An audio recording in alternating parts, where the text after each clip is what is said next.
श्री गणेशाय नमः। आप सभी को वैशाख संकष्टी चतुर्थी व्रत की हार्दिक शुभकामनाएं। तो आज की इस वीडियो में आप सुनिए चौथ माता की कथा और भगवान विघ्नहर्ता गणेश की कथा। माना जाता है कि चौथ माता का व्रत और कथा के साथ भगवान गणेश की कथा सुनने से व्रत का पूर्ण फल प्राप्त होता है। पौराणिक कथा के अनुसार एक गांव में एक सेठ सेठानी थे। उनके एक बेटा और एक बहू थे। बहू सबको भोजन करा के फिर स्वयं भोजन करती थी। एक पड़ोसन ऐसी भी थी जो रोज पूछती थी कि बहू आज क्या बनाया है, क्या खाया है। तो बहू कहती ठंडो बासी। एक दिन उसके पति ने ऐसा सुनकर विचार किया कि आज तो पकवान बनाए जाएं, फिर देखें कि मेरी पत्नी क्या कहती है। उसने तरह तरह के पकवान बनवाए और घर के सभी लोगों ने एक साथ बैठकर भोजन किया। आज भी पड़ोसन ने पूछा तो बहू ने कहा कि ठंडो बासी। सेठ के लड़के ने सोचा हो न हो कोई बात अवश्य है जिससे कि मेरी पत्नी ऐसा कहती है। उसने पत्नी से पूछा तुम रोज ठंडो बासी खाया ऐसा क्यों कहती हो, जबकि हम सब ने एक साथ बैठकर कई तरह के पकवान खाए। उसकी पत्नी बोली हम जो खा रहे हैं वह बाप बूढ़ों की कमाई है। जिस दिन आप कमा कर लाओगे उस दिन मैं समझूंगी कि ताजा भोजन कर रहे हैं। अब एक दिन लड़के ने माँ से कहा मैं एक बड़े शहर में कमाई करने जा रहा हूँ। माँ बोली बेटा अपने पास इतना धन है कि खाया नहीं खत्म होगा। माँ के मना करने पर भी बेटे ने स्वयं कमाने का दृढ़ निश्चय कर लिया और जाते समय पत्नी से कहा मैं जब तक कमाकर बहुत सा धन लेकर न आऊं तुम चूल्हे की आग मत बुझने देना। एक दिन चूल्हे की आग बुझ गई तो वह मन ही मन घबराने लगी, कहीं मेरे पति पर संकट तो नहीं आन पड़ा। जल्दी से पड़ोस में से आग लाकर चूल्हे में रख दूं, ऐसा विचार करके पत्नी पड़ोस में गई। वहां पड़ोसन चौथ माता का व्रत और पूजन कर रही थी। पड़ोसन ने कहा थोड़ी देर में आकर ले जाना। तो बहू ने पड़ोसन से पूछा आप यह व्रत क्यों करती हैं? इससे क्या मिलता है? पड़ोसन ने कहा चौथ माता की इस व्रत को करने से अन्न और लक्ष्मी मिलती है और अपनी मनोकामनाएं पूर्ण होती हैं। अब बहू भी चौथ माता का व्रत करने लगी। दीवार पर उसने चौथ माता का चित्र बनाया। उस दिन घी और गुड़ का चूरमा बनाकर रात्रि को चंद्रमा को अर्घ देकर उसने भोजन किया।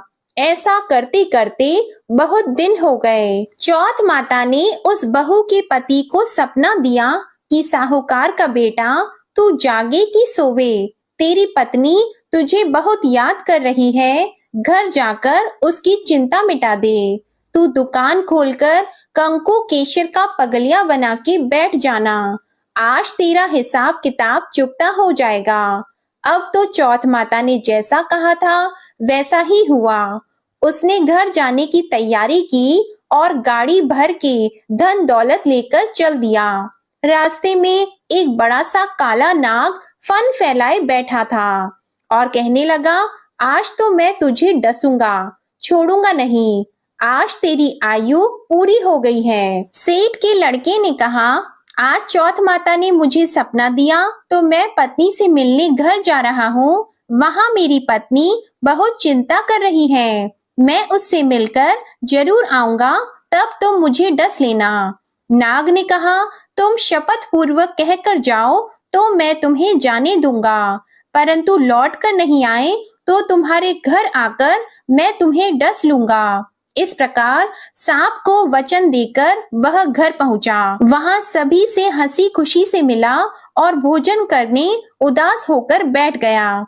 उसकी पत्नी ने उदास होने का कारण पूछा तो पति ने काले नाग वाली बात बताते हुए कहा कि यदि मैं उसके पास नहीं जाऊंगा तो वह घर आकर ही मुझे डस लेगा। पत्नी बहुत चतुर थी। उसने कहा कि आप घबराओ नहीं, लेट जाओ, मैं एक उपाय करती हूँ। पत्नी ने कमरे की 7 पेड़ी धोई, पहली पेड़ी पर रेत, दूसरी पर इत्र, तीसरी पर गुलाल फूल, चौथी पर कंकु केशर, पांचवी पर लड्डू पेड़ा, छठी पर गादी गलीचा और सातवीं पेड़ी पर दूध का कटोरा भरकर रख दिए। इस प्रकार वह 7 ही पेड़ी सजाकर बैठ गई। आधी रात होते ही नाग आकर पेड़ी चढ़ने लगा। पहली पेड़ी पर रेत में लौट गया और कहने लगा कि सेठ की बहू ने आराम तो बहुत दिया, पर वचनों से बंध कर आया हूँ, सो डसूंगा अवश्य ही। इसी प्रकार 7 पेड़ियों पर नाग आराम करता हुआ और कहता हुआ कि डसूंगा जरूर, कमरे में जाने ही वाला था कि चौथ माता ने विचार किया कि मैं इसे नहीं बचाऊंगी तो संसार में धर्म कर्म और व्रत पूजन को कौन मानेगा। अब तो गणेश जी, चंद्रमा जी और चौथ माता ने उसे बचाने का विचार किया।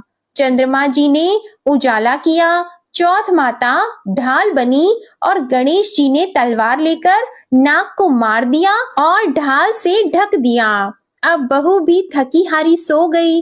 दिन निकला तो लोग बेटे से मिलने आए, परंतु बेटा बहू तो उठे ही नहीं थे। बहुत देर हो गई तो माँ उन्हें उठाने गई। माँ ने 7 पेड़ियों पर जो कुछ देखा तो वो बहुत ही घबराई और बेटा बहू को आवाज लगाई। बेटा बहू उठे तो देखा कि एक ढाल तलवार वहां पड़ी है। अब ढाल उठाई तो वही काला नाग मरा हुआ पड़ा है। बेटा बहू ने सोचा कि आज तो धर्म कर्म ही आड़े आए हैं, जो भगवान गणेश जी और चौथ माता ने अपनी रक्षा की। हे चौथ माता, आपने जैसी सेठ के बेटे बहू की रक्षा की, वैसी ही सबकी रक्षा करना। बोलो चौथ माता की जय। भगवान विघ्नहर्ता गणेश की कथा सुने बिना चौथ माता के व्रत की कथा अधूरी मानी जाती है, इसलिए अब आप सुनिए भगवान गणेश की कथा। एक समय की बात है, विष्णु भगवान का विवाह लक्ष्मी जी के साथ निश्चित हो गया। विवाह की तैयारियां होने लगी। सभी देवताओं को निमंत्रण भेजे गए, परंतु गणेश जी को निमंत्रण नहीं दिया। कारण जो भी रहा हो, अब भगवान विष्णु की बारात जाने का समय आ गया। सभी देवता अपनी पत्नियों के साथ विवाह समारोह में आए। उन सब ने देखा कि गणेश जी कहीं दिखाई नहीं दे रहे हैं। तब वे आपस में चर्चा करने लगे कि क्या गणेश जी को नहीं न्योता है या स्वयं गणेश जी ही नहीं आए हैं। सभी को इस बात पर आश्चर्य होने लगा। तभी सबने विचार किया कि विष्णु भगवान से ही इसका कारण पूछा जाए। विष्णु भगवान से पूछने पर उन्होंने कहा कि हमने गणेश जी के पिता भोलेनाथ महादेव को न्योता भेजा है। यदि गणेश जी अपने पिता के साथ आना चाहते हो तो आ जाते, अलग से न्योता देने की कोई आवश्यकता भी नहीं थी। दूसरी बात यह है कि उनको 1.25 मन मूंग, 1.25 मन चावल, 1.25 मन घी और 1.25 मन लड्डू का भोजन दिन भर में चाहिए। यदि गणेश जी नहीं आएंगे तो कोई बात नहीं, दूसरे के घर जाकर इतना सारा खाना पीना अच्छा भी नहीं लगता। इतनी वार्ता कर ही रहे थे कि किसी एक ने सुझाव दिया, यदि गणेश जी आ भी जाएं तो उनको द्वारपाल बनाकर बैठा देंगे कि आप घर की देखभाल करना। आप तो चूहे पर बैठकर धीरे धीरे चलोगे तो बारात से बहुत पीछे रह जाओगे। यह सुझाव भी सबको पसंद आ गया, तो विष्णु भगवान ने भी अपनी सहमति दे दी। होना क्या था, इतने में गणेश जी वहां पहुंचे और उन्हें समझा बुझाकर घर की रखवाली करने बैठा दिया। बारात चल दी। तब नारद जी ने देखा कि गणेश जी तो दरवाजे पर ही बैठे हुए हैं, तो वे गणेश जी के पास गए और रुकने का कारण पूछा।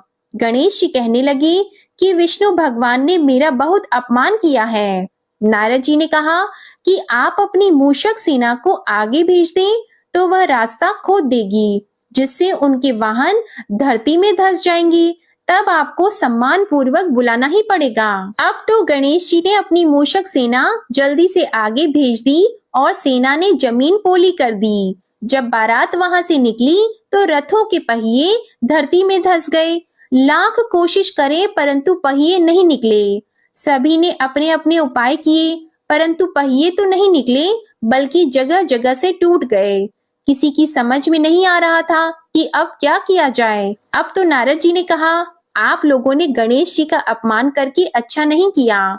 यदि उन्हें मनाकर लाया जाए तो आपका कार्य सिद्ध हो सकता है और यह संकट टल सकता है। शंकर भगवान ने अपने दूत नंदी को भेजा और वे गणेश जी को लेकर आए। गणेश जी का आदर सम्मान के साथ पूजन किया। तब कहीं रथ के पहिए निकले। अब रथ के पहिए निकल तो गए, परंतु वे टूट फूट गए तो उन्हें सुधारे कौन। पास के खेत में खाती काम कर रहा था, उसे बुलाया गया। खाती अपना कार्य करने के पहले श्री गणेशाय नमः कहकर गणेश जी की वंदना मन ही मन करने लगा। देखते ही देखते खाती ने सभी पहियों को ठीक कर दिया। तब खाती कहने लगा कि हे देवताओं, आपने सर्वप्रथम गणेश जी को नहीं मनाया होगा और न ही उनका पूजन किया होगा, इसलिए तो आपके साथ यह संकट आया है। हम तो मूर्ख अज्ञानी हैं, फिर भी पहले गणेश जी को पूजते हैं, उनका ध्यान करते हैं। आप लोग तो देवतागण हैं, फिर भी आप गणेश जी को कैसे भूल गए। अब आप लोग भगवान श्री गणेश जी की जय बोलकर जाएं तो आपके सब काम बन जाएंगे और कोई संकट भी नहीं आएगा।